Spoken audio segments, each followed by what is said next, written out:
Good morning to everyone. Hello.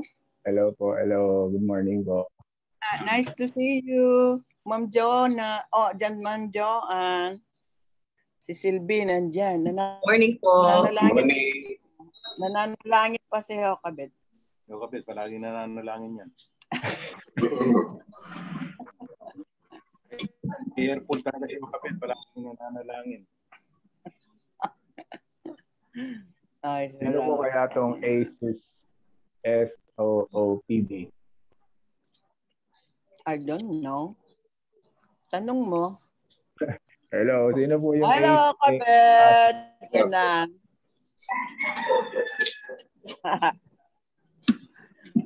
Nandito pa rin kami sa rest house.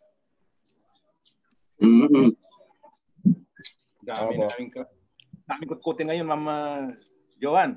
Oo, bumili kami na mais na sariwa, nilaga namin, mani.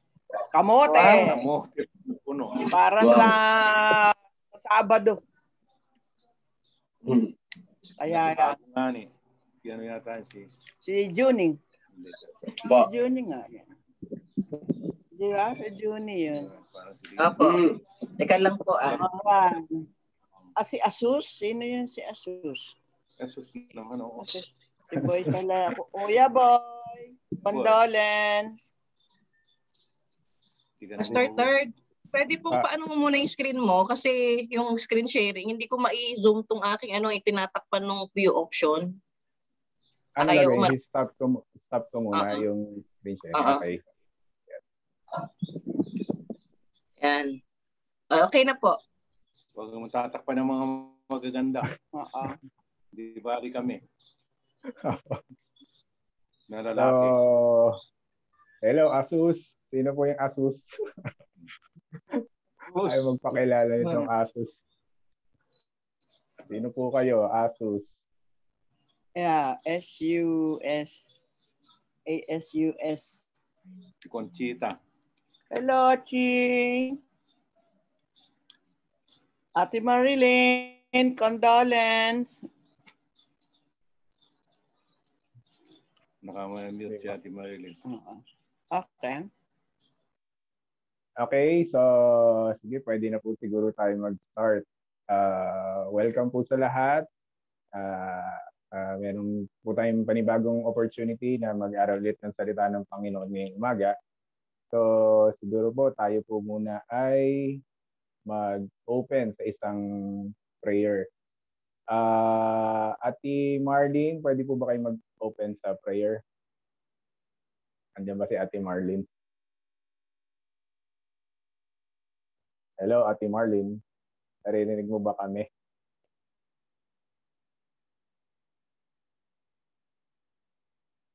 Ay, hindi. Kuya Boy.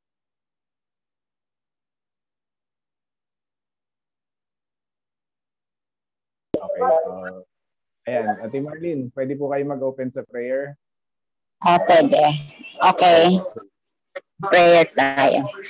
Lord, maraming salamat po Panginoon sa umagang ito na kayo nga po Panginoon ang nagbigay ng bagong araw na ito sa aming panibagong kalakasan, panibagong sigla Panginoon. Panginoon, patuloy ko pong inilalapit sa iyo Panginoon ang aming pag-aaral sa umagang ito na ito Panginoon ay lubos namin maunawaan Panginoon at maisapamuhay din namin O Lord. Bagamat sa kabila Panginoon ng aming mga nararamdaman sa mga oras na ito Panginoon ay kayo po ang inaasahan namin na magbibigay ng kaaliwan Panginoon sa pamamagitan Panginoon ng pag-aaral ng iyong salita Panginoon. Inilalapit ko rin po sa iyo Panginoon ang mga oras at kung sino pa po Panginoon ang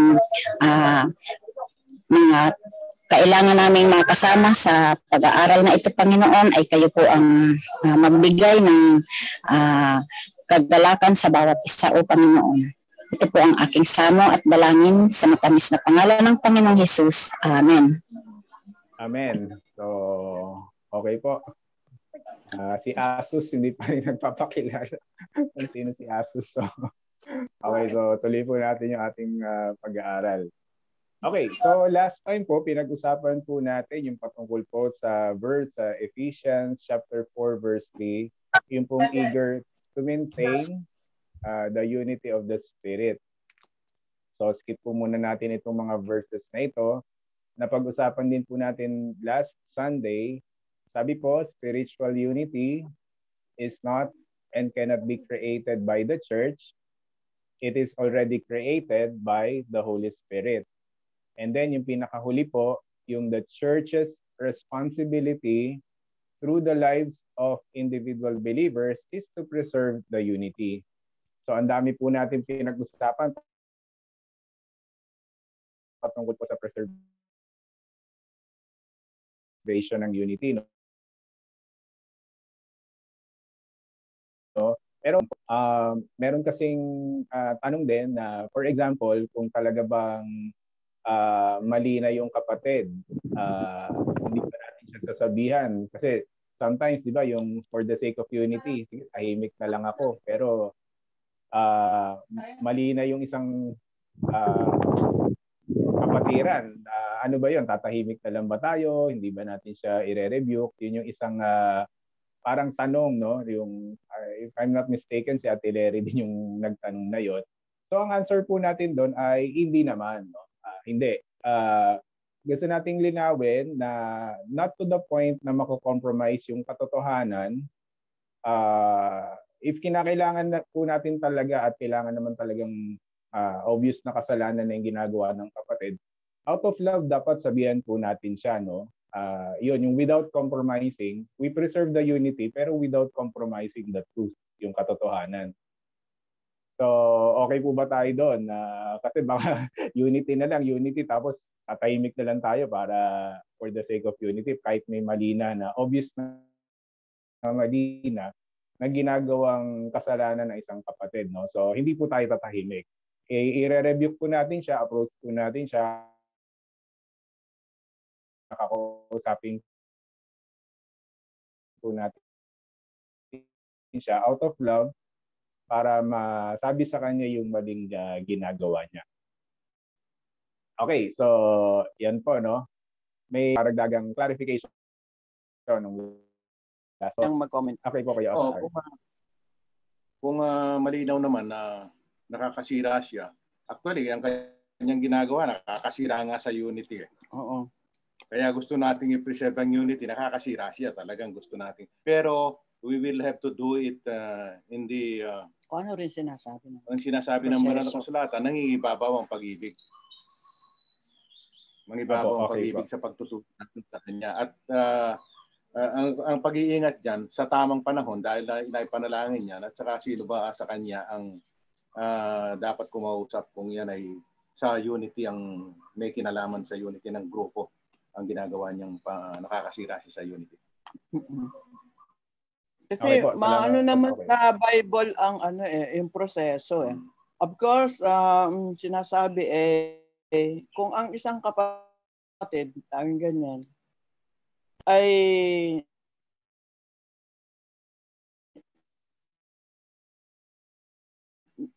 hindi, kung kayo may issue na magkapatid, ang sinasabi rin, kasi naman siya, kasi ang may kasalanan, o ikaw may kasalanan, kailangan mong puniig yung may authority o kaya yung sinasabi ni ODM na mayroong connection, kumbaga sa sumasama sa sa pag-aasawa. Ang dinadala mo doon yung hindi mapahihindian ng both parties. Kasi nandoon ang respeto, nandoon sa may influence siya. Karunungan niya na Panginoon. Yeah. Ngayon, kung hindi at talagang siya ay nakakasira, ang pinakaano natin diyan, dalahin sa iglesia. Meron namang meron namang proseso. Ngayon, kung hindi pa rin siya makinig, ang sinasabi ultimately nihuwag makipagkamay sa kanya. So mayroong talagang dapat gawin. Pangalawa, siguro sa point na isa pa,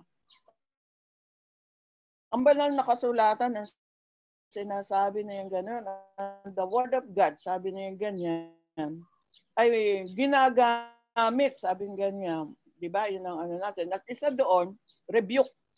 So, merong proseso, rebuke. Nung isang araw na si Pastor Tanchian, sa isang issue, katulad niyan disunity, katulad ng kasalanan, na maganda, you have to talk to them face to face.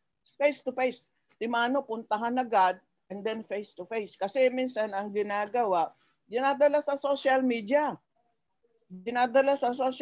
Lumalawak yung maliit na issue. So, kailangan puntahan face to face at i-ano yung proseso. Kasi nakakatakot yan kapag unresolved. Kasi maski doon sa sinasabi ng banal na kasulatan, kung ikay magagalit, sabi niya, anong sabi? Huwag hayaang lubugan ng araw. Bakit? Upang, sabi niya ganyan, ang masama, hindi ito magamit yung opportunity na yan sa masama upang mag-create pa ng mga bunga ng kasamaan. So there is really dapat ma-resolve. Of course, may mga panalangin na pero kailangan kaagad ma-resolve. Kasi darating nga yan, sa hindi magandang gagamitin ng masama yan ganyan pala kayo So there should be a resolution talaga. At malinaw ang banal na salita ng Panginoon kung paano gagawin yun. Of course, ang natin ay with love, patience, perseverance, yan ang at pakikipag-usap sa mga parties. So yun lang siguro ko. Okay, salamat po. Maganda po yun, no? Yung although we are emotional beings, pero yun nga, minsan dinadaan sa Facebook, no? Nabasa ng lahat, tapos sasakay yung lahat. Ano nangyari sa'yo? Ganyan, tapos hanggang sa lalaki yung issue, no? So, yun, ingat po tayo dyan sa ulalas ng ating damdamin. Minsan, magpaparinig through the Facebook. So, hindi po maganda po yan. Ganyan. Okay, so, idadagdag ko na rin po dito sa ating pag-aaral na si Apostle Paul ay nagbigay din siya ng warning sa mga kapatiran sa mga taga-Roma. At nais ko pong basahin yung verse po natin dyan, dun po sa Roma chapter 16 verse 17. So sabi po dyan, Roma 16, 17, and 18, ngayon isinasama ko sa inyo, mga kapatid, na tandaan ninyo ang mga lumilika ng pagkakabahabahagi at ng katitisuran na laban sa mga aral na inyong natutunan, lumayo kayo sa kanila. Sapagkat ang mga gayon ay hindi naglilingkod kay Kristo na Panginoon natin, kundi sa kanilang sariling tiyan at sa pamamagitan ng kanilang mahusay na pananalita at matatamis na talumpati, ay dinadaya nila ang mga puso ng mga walang muwang.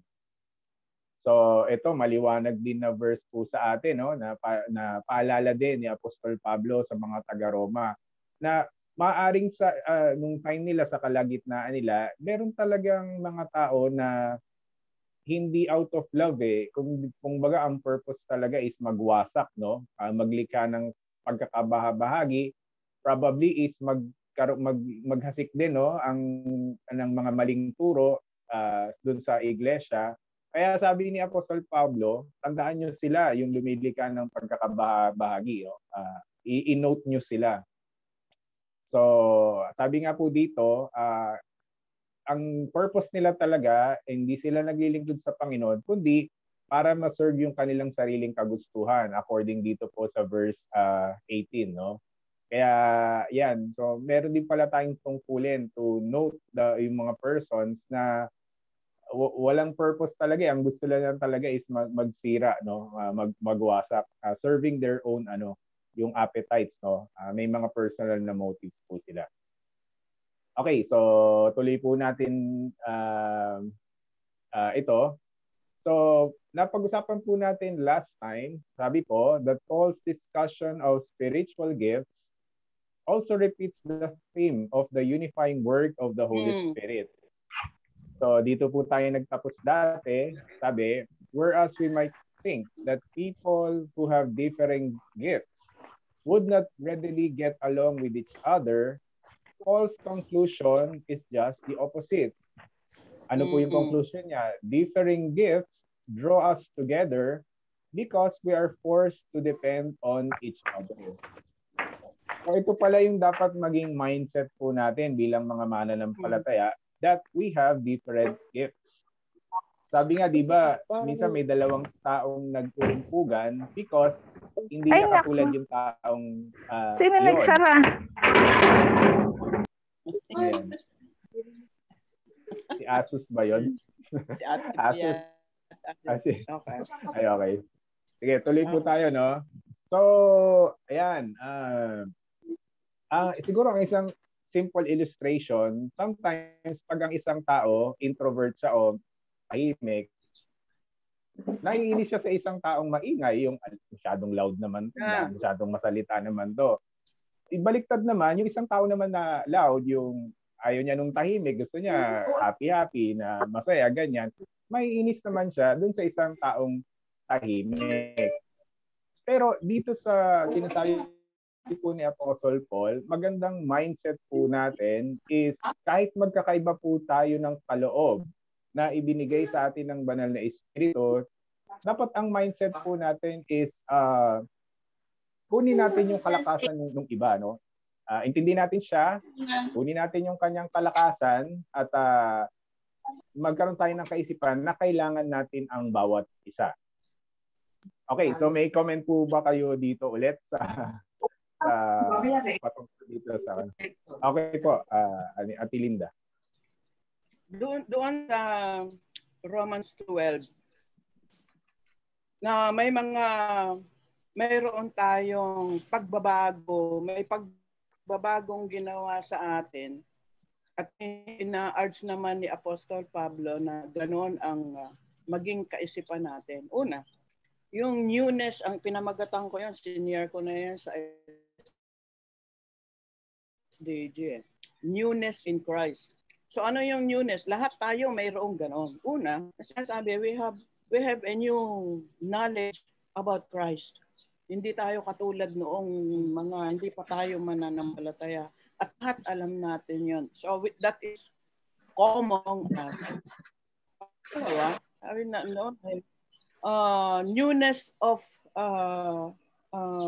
community.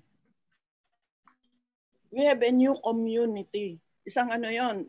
Kaya nga mayroong mga giftings. May mga giftings. Kaya siguro para maintindihan natin, we are family. We are family. And the same is true with individual natin na family. Iba-iba ang mga ugali natin. Pero kahit ganun, wala tayong kaisipan na yung pamilya natin ay masakin. Never. Hindi natin ginagawa yon. As a family, Manansala family, kana Joan, kana Juni, sa bawat family, iba-iba ang ugali natin, lalo yung mga anak natin, lalo kung marami yan. Pero hindi natin iniisip kanino man. Dahil tayo yung magkakaiba, ay wasakin na yung ating pamilya dahil lang sa pagkakaiba. Pangatlo, siguro makita natin ay we have a new kind of love. We have a new kind of love. At ito hindi lamang maski sa pamilya, di ba? Yung pag-ibig natin sa kanila, sabihin natin, ang conditional rin kapag sa pamilya natin Ganon din sa iglesia. Dapat mayroon tayong kaisipan. We are one. We are one body. Kaya kung yung body na yan, sinasaktan mo because may differences lang tayo, ay sino ang mawawasak? Hindi lang ikaw ang nawasak, kundi yung buong pamilya ngayon. Siguro gano'n ang natin. We have different gifts sa loob ng iglesia. Iba-iba yung ating pinanggalingan. Iba-iba yung ating mga insights, lalo na sa salita ng Panginoon. Ibang-iba yung ating mga ugali. And yet we are one family. We are one family. Wala na tayong ibang pamilya. Maliban ito sa ating pamilya, ang sarili-sarili. And then, ito rin pamilyang ito ang kukunin ng Panginoon. God's family yan So yun ang inaano natin dito. Kaya yung unity, ano man ang ano natin diyan, i-preserve natin because nasasaktan rin tayo eh. Huwag sabihin ng isang kapatid ay naliligaw, hindi tayo nasasaktan. Nasasaktan tayo. Nasasaktan. Yun ang ano. So yun lang, Pastor. Okay po. Sa insight. Tanong tayo sa iba kung may mga sabihin din. Brother, Ma'am Joanne, may gusto mo kayong comment dyan? Or... Alam mo, magandang illustration din yung sa halimbawa kanina kasi illustration sa'yo. Maganda yung choir. Illustration yun eh. Ang choir ay may iba't ibang boses. Pero hindi pwedeng sabihin ng alto, hoy, mas magaling kami sa'yo. Sasabihin ng tenor, mas magaling kami sa'yo. Sasabihin ng melody, pag wala ka na kapag wala kami. Ganun. Pero sa totoo lang, kailangan natin yung isa't isa para maganda ang tunog. Oo. Kaya sabi dito, parang dito, we are forced to depend on each other. Pero sa totoo lang, una lang siguro mapo-force tayo. Pero sa totoo lang, pag naging we get along well, na pag-aaralan yung mahalin ng hindi ka mahal-mahal, di ba? Kaya siguro yun yung dapat natin gawin. Ano yun natin. Pero halimbawa naman, sinasabi natin, may ako, may gift ako sa ganito, ganyan. Pag wala ako, kasi ako yung gift, ako yung pang-amoy. Pag wala ang hindi natatakbo yan. Hindi, the Lord sa atin, lalo na dito sa atin sa PBCC, na witness na nating lahat yan eh. Kapag may nawawala, siya rin ang nagpapalit. So no one is indispensable talaga. Talagang kapag umalis ka sa fold ng Panginoon,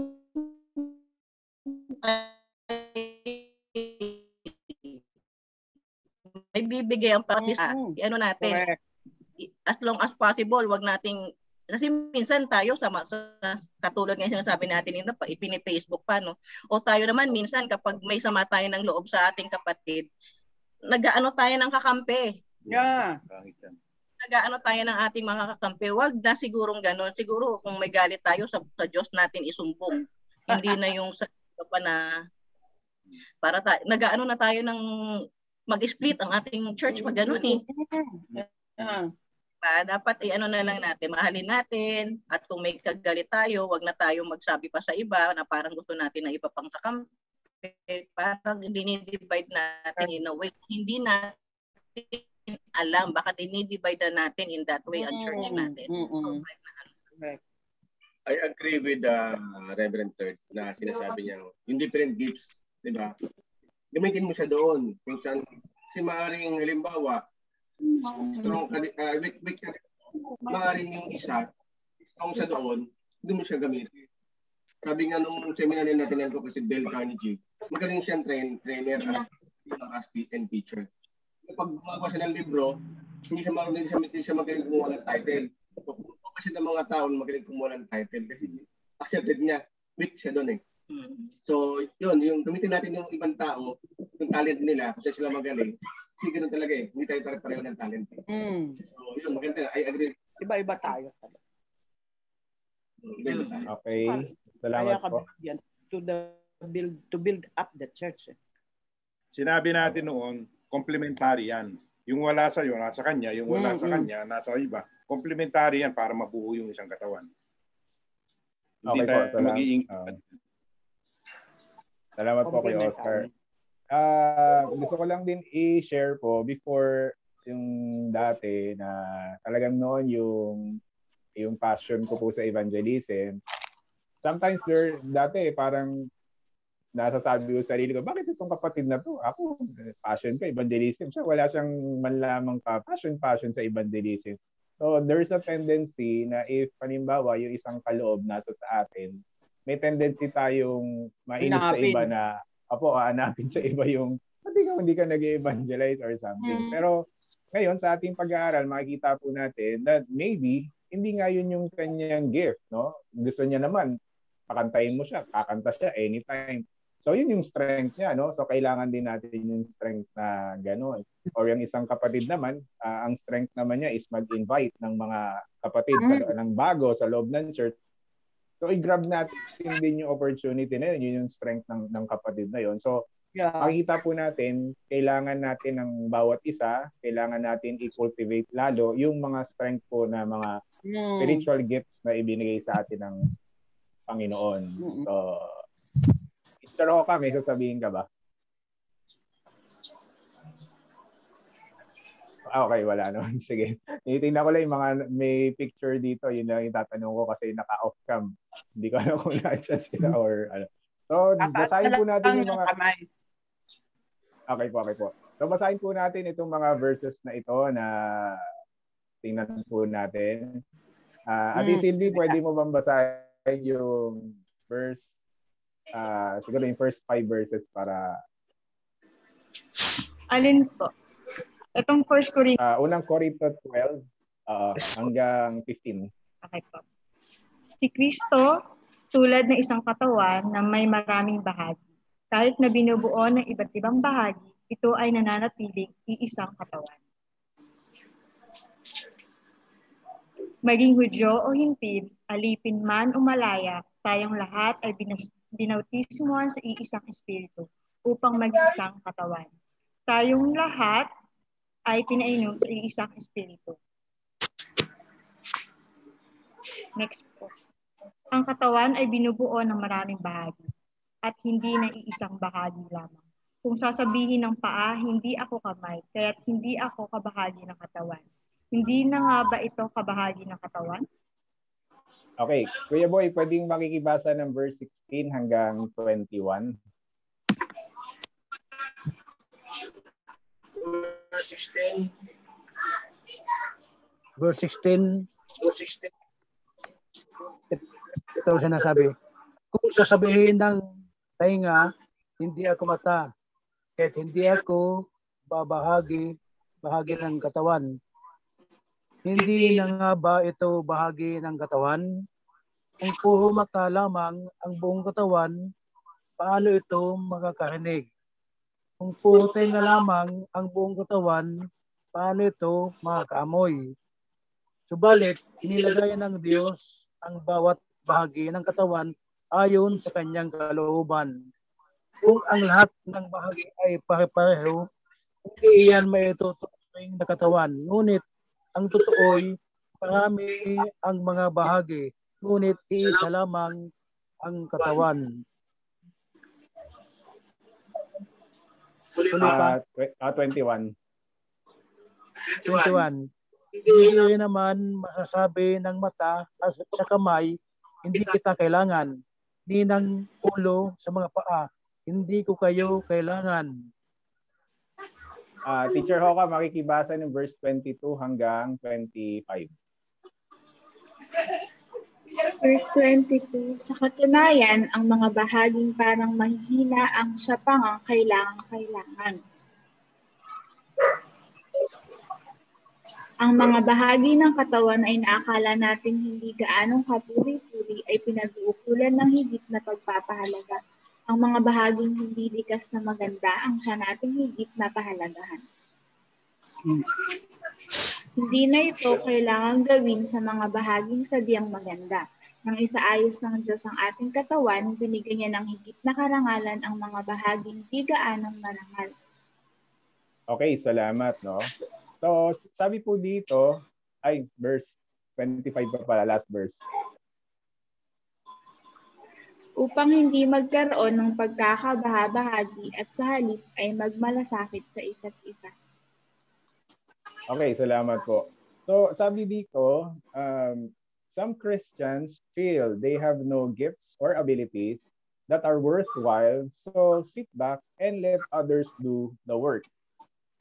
So, meron kayang ganyan na Kristiyano na wala naman akong gifts, wala akong spiritual gifts, hindi ko naman kaya yan. So, ang gagawin niya ay uupo na lang siya, tapos aya na lang yung iba, panonoorin na maglingkod. So, medyo ano po to, no? Medyo hindi maganda po to, no? Iisipin na isang Christian, sila na lang, ako wala naman akong spiritual gift. So, upo na lang siya, panonoorin niya yung iba na maglingkod. Pero, di ba sabi nga mamaya, matitingnan po natin yung verse na yan sa 1 Corinthians chapter 12 verse 7, yung binabanggit po ng Bible na to each is given the manifestation of the Spirit. So bawat isa talaga, bawat Christian may binigay na kaloob ang banal na Espiritu. Sabi nga po doon, for the common good, no? Para sa ikabubuti ng lahat. Kaya hindi talaga pwedeng isang Christian na uupo lang, yung taga-upo lang. Tapos walang gagawin, hindi siya maglilingkod sa church. So hindi po yan ang sinasabi talaga sa atin ng Bible. And then sabi naman po dito, others feel they are so highly qualified that they do not really need the help of others to perform their ministry. So dalawang extreme po ito, no? Yung isa, sila na lang, wala naman akong kaloob, kaya panonoorin niya na lang yung mga naglilingkod. Ito naman pangalawa, masyado namang mataas yung siguro yung pagkakatingin niya dun sa kanyang spiritual gift. Kaya sabi dito, hindi ko kailangan nung ibang tao, no? Ako na lang yung maglilingkod. So dalawa po ito. Sabi, we're the first kind of individual. So may comment po ba tayo dito, no? Dalawang klaseng individual. Yung hindi masyadong kaaya-aya pero dapat pinahalagan. Tama yun kasi alam mo minsan ang nakikita natin ng spiritual gifts, yung nakikita natin sa stage ng church, yung masyadong pero may mga nagtatrabaho at the backstage, parang gano'n yan at the backstage, na pag nakita natin, hindi natin sila nakikita, pero ginalinis ng church. Diba? Parang hindi natin nakikita kung sino yung naglilinis ng church, pero subukan natin na walang maglinis ng church na kung dumi-dumi ng church natin. Diba? Kahit sa bahay, ang pinaka hindi siguro natin yung banyo natin, pero napakahalagang bahagi ng bahay, pati yung banyo. Sabi naman ni Junie, halimbawa nakakita na ba tayo ng katawan na puro ilong? Sabi ni Junie, barbecue yun. Kaya puro tenga? Pagka puro mata, pinya yan, pinya. Tama po, tama. So, salamat Ma'am Joanne, no? Maganda po 'yun, no? Actually sa other churches may even yung prayer ministry, Kuya Oscar po, sige. Yeah, ang pinanggalingan natin kasi kanina yung 1 Corinthians 12. Meron siyang binabanggit doon. Kung kayo man ay laya o alipin, kung kayo man ay Hudyo o Hentil. Mahalagang makita natin ang background niyan. Yang Hentil at saka Hudyo nagkasama sa isang iglesia dahil sa pagliligtas ng Panginoong Hesus. Misteryo yan. At hindi pwedeng magsama yan. Alam natin yan. Hindi pwedeng magsama yan. Parang yan ay tubig at langis. Tubig at langis. Hindi pwedeng parang kape yan ng gatas. Hindi pwede. Yan pwedeng halo yun. Pero yan ang ginawa ng Mentakin mo yung background na yan. And yet, sinasabi ni Apostol Pablo, while it is second to impossible, humanly speaking impossible, dapat magkaisa kayo. Hudyo at Hentil. Pangalawa, ang sabi niya, yung laya at saka alipin. Kasi meron silang alipin noon. Binibili mo yan. Ngayon, naging Kristiyano yung alipin na yan. Maghahanap yan ng kalayaan somehow. Pero yan, binibili yan. Hindi ka makakalaya ng hindi ibebenta. Katulad nila Philemon, Onesimus. Yan. Paano ngayon yan sa isang katawan? Pantay na kayo riyan. Parang ganon. Pero minentain ni Apostol Pablo yan, yung alipin, maglingkod ka pa rin ng matapat. Ikaw naman ang amo, trakuhin mo yan. Hindi pa natin dinaanan yan. Yung background na binabanggit niya sa pinanggalingan ng ating passage. Maging considerate. Pero sila, ang sabi ni Apostol Pablo, dapat magkaisa pa rin kayo yan. Kahit na second thing, possible yan. So, yan ang pinanggagalingan ng ating mga passage. Okay, salamat po Kuya Oscar. So talagang role na ang Panginoon pinagkaisa niya ang Hudyo at saka mga Hentil, alipin o malaya, babae at lalaki. And yung topic nga po natin ngayon, isang role talaga ng Holy Spirit is ma-unify po tayo lahat because of the Lord Jesus Christ. Okay, tayo po ay 9:55 na, kaya puputulin po natin ang ating Sunday School para magbigay way po sa ating worship service. So Salamat po sa bawat isa. Galing din kay Kuya Melby na taga Hanoi, Vietnam. At saka kay Asus, hindi pa rin natin siya kilala kung sino to si Asus na to. Pero welcome sa'yo kung sino ka man. Ilingan natin wala si kay Oscar, no? Si brother, pwede ka ba mag-close sa prayer? Brother Juni.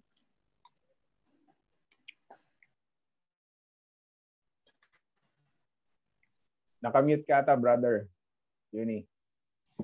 Brother. Bago yan.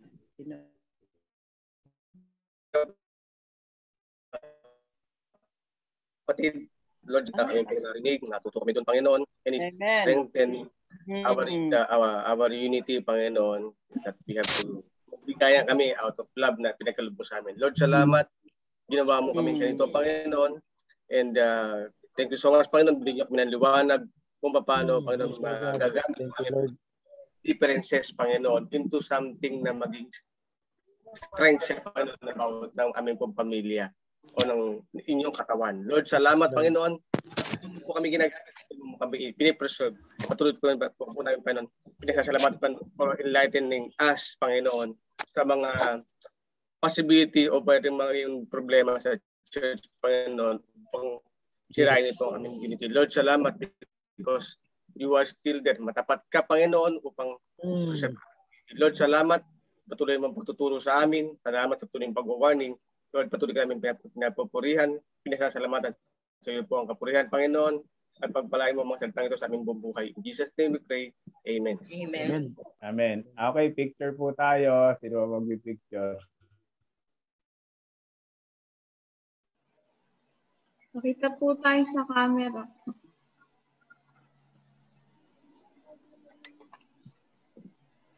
Ayan, okay.